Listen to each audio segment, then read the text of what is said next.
L.A.B. But me, your man, Louie T. Welcome to my wall-to-wall coverage of the 2020 NFL free agency period here on the Louie T Network. I, of course, am your set man, Louie T. Thank you for joining me.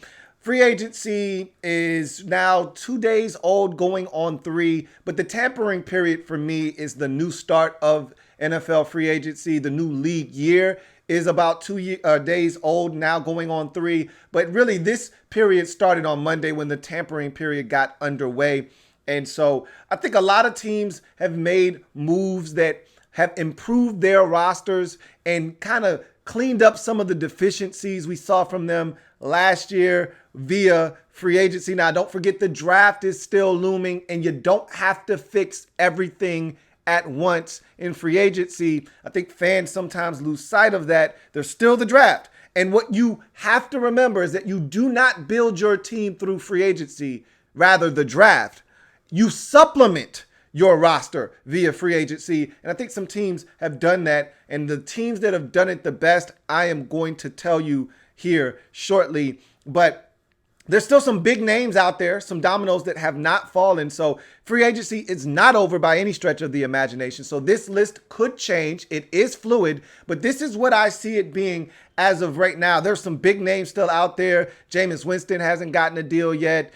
Cam Newton's probably going to be released by the Carolina Panthers. He's going to be a big fish out there. Jadeveon Clowney has not found a home yet. He's looking for $20 million plus on the free agent market. We'll see if he's able to get that or not. And that's just to name a few. I mean, Robbie Anderson still hasn't signed, and some other receivers. Really, the receiver market hasn't really been touched all that much. We've seen activity with the free agency period with these wide receivers via trade, like DeAndre Hopkins or Stephon Diggs, for instance, and Amari Cooper getting a massive 5-year, $100 million deal from the Cowboys. But when you step outside of that realm, Robbie Anderson, Bashad Perryman, Demarcus Robinson, Emmanuel Sanders, none of these guys have been signed yet. So free agency still has a ways to go, but these are the teams that have made moves. And I think a lot of the teams that put players as a high priority on their list, they've already went out and gotten those guys. So I don't know if you're going to see a ton more movement, but there will be some more signings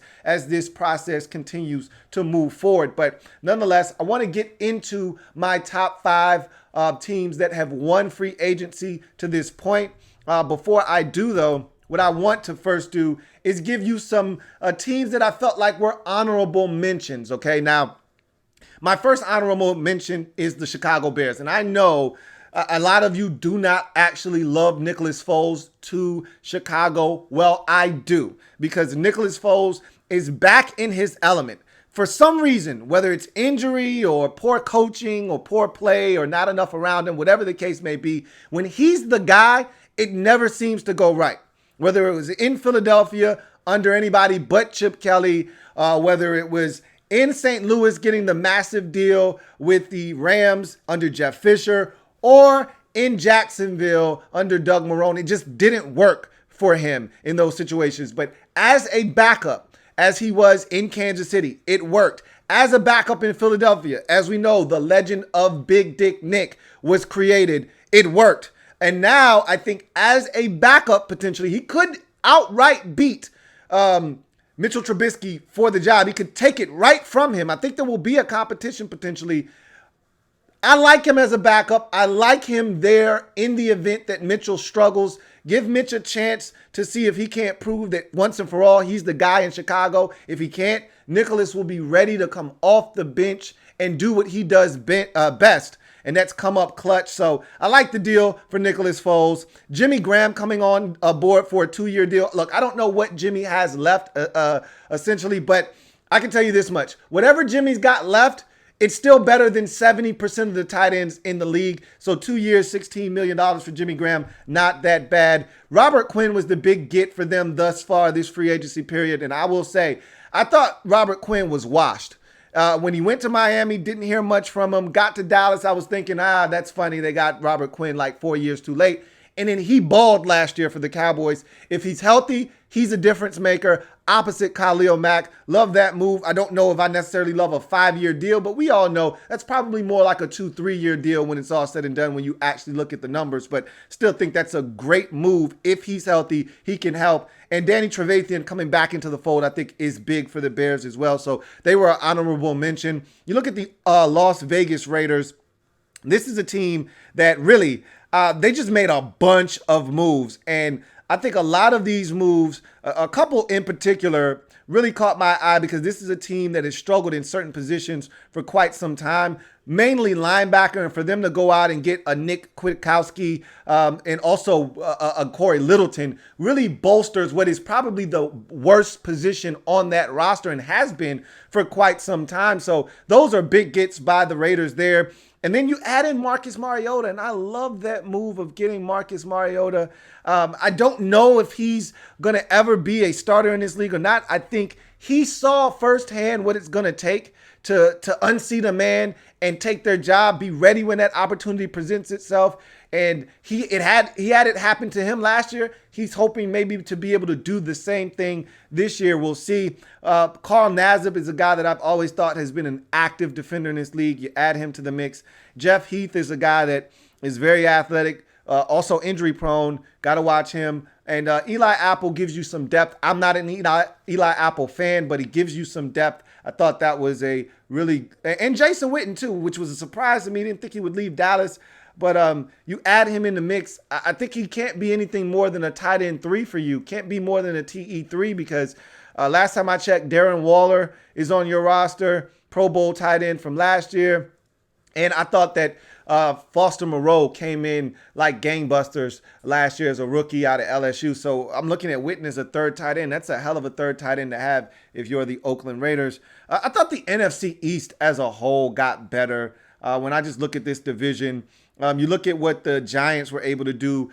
This was a defense void of talent last year. So you add James Bradbury to the mix. You add in a Kyler Fackrell, who I think is an underrated player in this league. You add in Blake Martinez, which is a big get for this defense. And you start to look at this team and you say, all right, they're putting some pieces of the puzzle together. Leonard Williams was brought back on a franchise tag. They also re-signed David Mayo at the linebacker position. And then on the offensive side of the football, you add in a couple of pieces here and there. Nothing big, but, you get a backup quarterback for Daniel Jones and Colt McCoy, a solid backup in this league. Lovine Toilolo comes in at the tight end position. I thought the Giants actually got better in the free agency period. Same could be said for the Philadelphia Eagles. Javon Hargrave is a big physical but athletically gifted defensive tackle in this league. You go out and trade for Darius Slay, which is the biggest move probably made in the entire division to this point.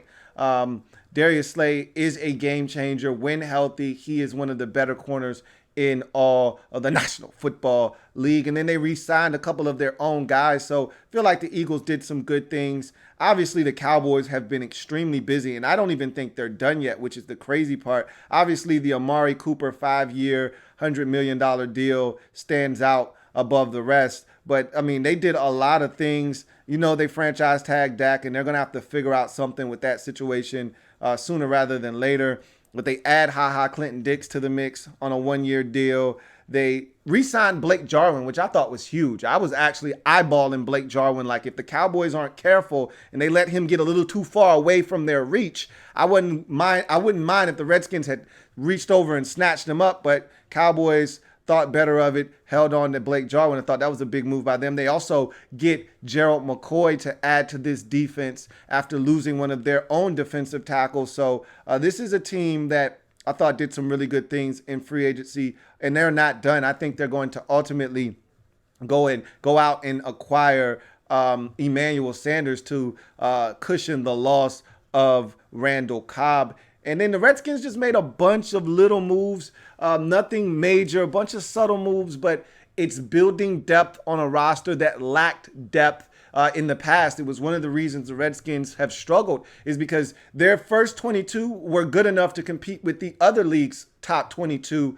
on other teams. The problem is from 23 down to 53, the Redskins struggled in that department.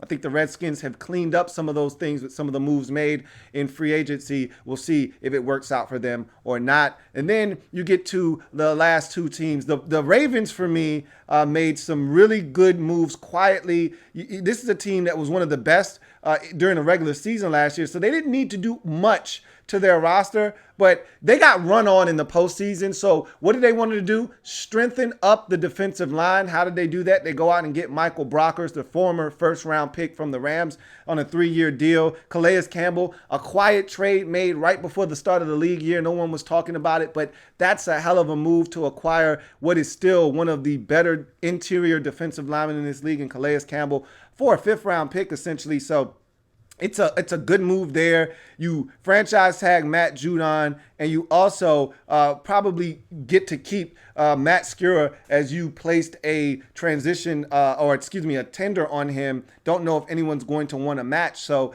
I thought it was quietly, the Ravens had a really good free agency period because, once again, they didn't have a lot of needs going in to the offseason. To add some of the guys that they added up front is only going to make this defense that much stronger. And finally, the Tampa Bay Buccaneers, look.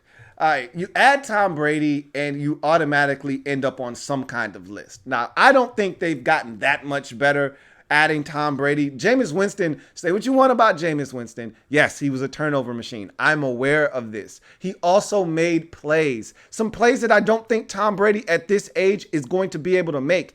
Winston has a stronger arm at this point. Winston is able to extend plays probably a little bit better outside of the pocket. Now, Brady is still one of the best at creating more time in the pocket, but when you talk about getting outside of the pocket and extending plays, Winston also better at doing that. And let's not act like Jameis Winston didn't throw for over 5,000 yards last season and over 30 touchdowns. So yes, there were 30 interceptions. I am aware of this, okay? But at the same time, I don't know if this offense is going to be as dynamic and explosive as it was under Jameis Winston.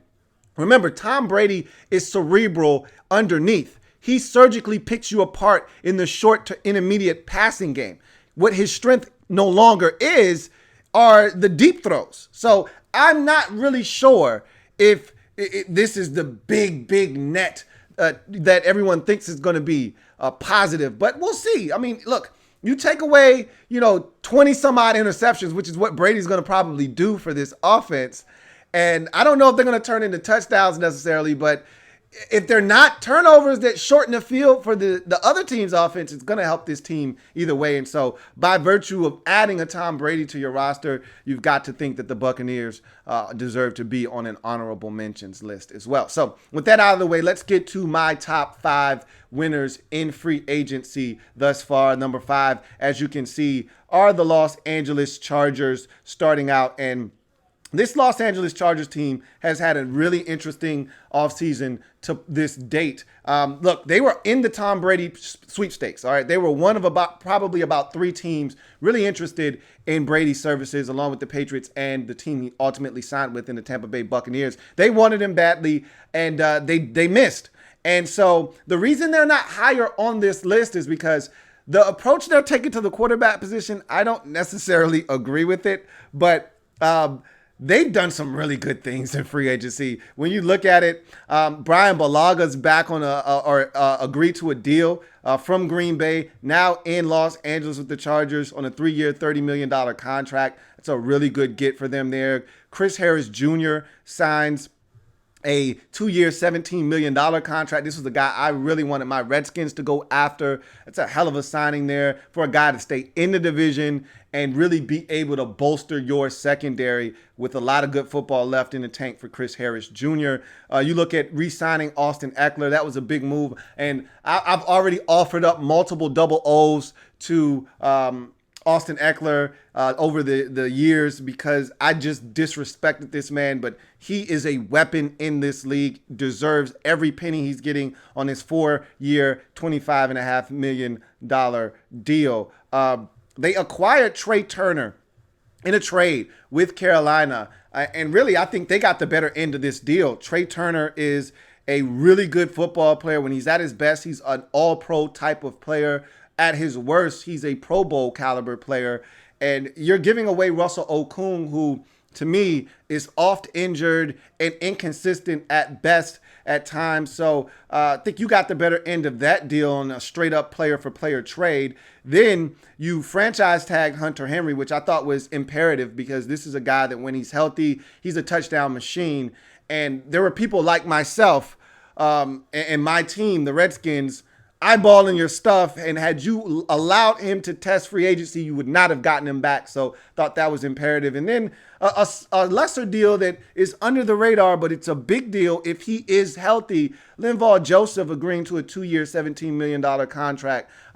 This is a guy that is a big guy in the middle, immovable at times, and quick enough to get in the backfield and be disruptive. So thought the Chargers did some really good things thus far in free agency, and so I have them as my number 5 team. You go to number 4 on my list, and it's the Denver Broncos. And when you look at the Denver Broncos and what they've done to this point, this is a team right now that I feel like is trending in the right direction. I'm not a huge John Elway fan, but I think he's done some really good things this offseason. And if he's gotten a quarterback position right, which has been his biggest pitfall to this point as a general manager, if he's gotten it right with a guy that I loved and tried to get everybody on board with last year in Drew Lock, seems like they may have found something there. If they could surround him with talent and get this defense back up to par, this could be a dangerous team. And they've taken some steps this offseason to get that defense up to par. Holding on to Justin Simmons was massive, in my opinion. This defense can't operate the way that it's supposed to without Justin Simmons being one of the quarterbacks of that defense. He's, to me, my favorite safety in the league and one of the best in the business right now as a young safety. Getting Jarrell Casey for a 7th-round pick, to me, I know he's getting up there in age, but to me, that's a steal. That tells me that the Titans were probably going to cut him, so they just wanted to get some kind of compensation for him. If you're the Broncos, that's a really good get for you there for just a 7th-round selection. And getting A.J. Boye, a corner that I think still has some good football left in him from the Jacksonville Jaguars for a 4th-round pick, to me, is another good get for this Denver Broncos defense. And then you add in Graham Glasgow, offensive lineman, interior lineman, can play probably all 3 of the interior offensive lineman positions. More of a guard at this point of his career, but in a pinch could probably go inside and play center as well. That's a nice get for them there. And then obviously the big move that was made today is signing up Melvin Gordon III away from the Los Angeles Chargers. So weakening a divisional foe and strengthening your team at the same time is what I consider a double whammy. And so looks like you were able to strengthen the running back position around your young quarterback. So that's a nice 1-2 punch you've got going with Melvin Gordon III. And, of course, your young running back and Phillip Lindsay. So you've done some really good things. I am really a fan of all the moves made this offseason. And again, you've still got all of your draft picks in the first 3 rounds at your disposal to strengthen and bolster this team at receiver, along the offensive line or defensive line if you see fit. So think the Broncos are in really good position right now, and I like what they've done to this point in free agency as my number 4 team. Checking in at number 3 are the NFC champion San Francisco 49ers. And the 49ers, to me, have quietly had a really strong free agency period. And look, you got to keep everything in a proper perspective. They didn't need to do much. This is the team that represented the NFC in the Super Bowl last year. This is a team that was able to outlast the Seattle Seahawks in what was the toughest division in football, the NFC West. This was a team last year that was able to navigate itself clearly and really easily through the NFC playoffs, dismantling the Vikings and the Packers en route to the Super Bowl. So they didn't need to do much, but you get Eric Armstead back on a 5-year deal worth $85 million. That's a big get, keeping one of your centerpieces of that defensive line intact. You re-sign Ben Garland, a guy that is instrumental to this team's success, and you want as much depth. We saw the 49ers' depth be tested along the offensive line last year, and they passed with flying colors. So just bringing a guy like Ben Garland back gives you more depth along that offensive line. Re-signing Jimmy Ward, to me, was a big deal. Again, when you're a good football team, you don't really need to stir the pot all that much. You know, a move here, a move there, but really you should be concerned about keeping your own. That's what the 49ers have done here. But the thing that they really have done this offseason that has them at number 3 is trading away DeForest Buckner, because they had no intentions of keeping both Buckner and Eric Armstead. One of the two had to go. They could not afford to pay both of these guys. And instead of sitting on these guys until they are too late to trade away and get good value for them, they moved DeForest Buckner, signed Eric Armstead, and netted themselves the 13th overall pick in the 2020 NFL Draft. The rich get richer. The 49ers, I think, have a chance to do what Kyle Shanahan ultimately wants to do, which is get what he terms a baller at wide receiver, or a guy, a dude. And he's got a chance now at 13 to potentially pop the top on the wide receiver position. I think the Raiders might actually do it the pick before them at number 12. But notwithstanding, whomever the Raiders don't take is probably going to be the guy that the 49ers do take. So if the Raiders decide they want an Alabama kid in Jerry Jeudy, then CeeDee Lamb most likely will be a 49er. And they can't really go wrong either way at the wide receiver position. They can add a corner at 13 if they so choose. Remember, they still have the 31st pick in the NFL draft. So if they wanted to double back and get a receiver there and take the corner and pop the top on the cornerback position, because, or not pop the top, Jeff Okudah would have already been taken, but CJ Henderson may be there. All right. At that point, I'd like to think that the 49ers are going to get themselves one hell of a football player. And at that point, they're in a really, really good spot. And so getting that second first round pick and getting it so high, top half of the first round, puts them at number 3 on my list. You get to the next team on my list of top 5. And it's the Atlanta Falcons, man. And this was a team that was so disappointing last year. If you remember, this was a team with high expectations. I don't think anyone expected them to win the Super Bowl or anything like that, but they were one of the biggest disappointments of 2019 for much of the season. They came on strong towards the end. Obviously, it was too late, but in that process of coming on strong, they actually preserved the job of their head coach. And I'm anxious to see if him getting a new leash on life gives this Falcons football team a chance to be a major player back in the NFC conference, and more specifically in the NFC South division, which, again, one of the tougher divisions in all of football. Going out, getting Tyler Davison on a 3-year, $12 million deal was big for them. But to me, their offseason really got kicked off with the trade for Hayden Hurst. Look, you lose Austin Hooper in free agency. You knew that was going to take place. You cut ties with you cut ties with your running back, Devontae Freeman. And so there were holes on this roster. You also moved on from your cornerback, Desmond Trufant. So there are things you needed to clean up. But one of the biggest deficiencies last year on this football team was the inability of the defense to get off the field on third downs. Why they couldn't get off the field on third downs? No pass rush. You solved that with Dante Fowler Jr., probably one of my favorite signings of this offseason is Dante Fowler Jr. to the Atlanta Falcons. I can't see a better fit than him going there on a team that desperately needs someone off the edge. And they're probably not done in that department. They still have a first-round pick, and they'll be in a position to potentially add a guy like Caleb Von Chasson. And so it'll be interesting to see if that's what they decide to do, add a guy like Caleb Von Chasson. But adding Dante Fowler Jr. lessens the need for an edge rusher, even though I think you could use another. Adding Hayden Hurst via trade was a big move. You lose a tight end, you add one that's young on a rookie deal that has, I think, more production in him than you've seen in Baltimore. They've got so many tight ends, not enough balls to go around. I think he's going to be your new Austin Hooper and do it effectively, if not better, because he's a better athlete than Austin Hooper is. And then you get Todd Gurley as the icing on the cake. I talked about Devontae Freeman moving on.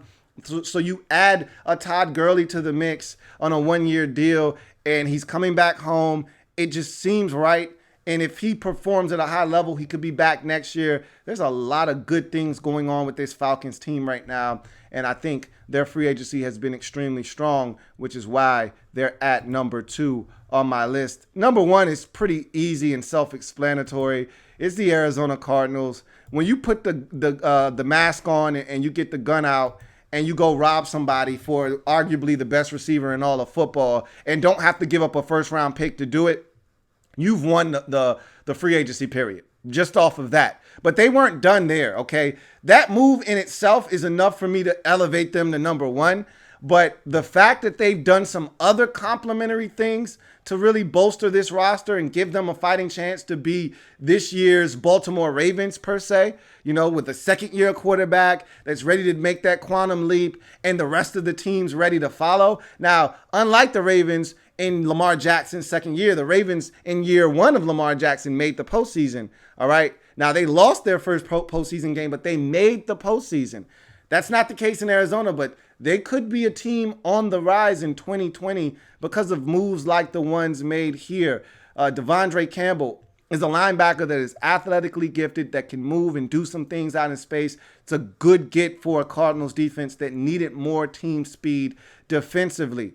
Kenyon Drake on the transition tag doesn't guarantee them that no one will come and try to snatch him away, but more likely than not, he's going to remain an Arizona Cardinal, and he's a perfect fit for Cliff Kingsbury's air raid attack. Obviously, way earlier in the free agency period, you were able to lock up Larry Fitzgerald for another year. That's a big move. I talked about DeAndre Hopkins being traded for. That was robbery and a true thievery on the part of the Arizona Cardinals to not have to give up anything more than a second and a fourth round pick. And really, the fourth rounders canceled each other out. You essentially gave up a second round pick in David Johnson, a running back that you were probably going to cut ties with anyway. So to me, that's a steal. Then you add in a couple more defensive players like Devon Kennard, who I think is an underrated defender in this league, has been playing some quality ball for the likes of the Giants and the Lions the last couple of years. And then getting Jordan Phillips, a guy that to me is starting to ascend a bit in this league. He's getting better. He's carved out a niche for himself as an athletic defensive lineman. And so you add him to the mix, and I'd say it's been one hell of an offseason for the Arizona Cardinals, which is why they're number 1 on my list of winners in the free agency period. So that's going to do it for me, your man Louie T. Make sure you like this video, subscribe to the Louie T Network for more great content. Remember, if it's not your man T, it's not the best NFL coverage it could be. Until next time, you guys take care. Any big news, any big trades, any big deals come out, most likely you're going to get a video from me. I'll also be coming at some point with my 5 biggest losers of free agency to this point. That will be coming down the road. But in any event, you guys enjoy your weekend. I'll talk to you guys later. Take care. Have a good one. Louie T Network.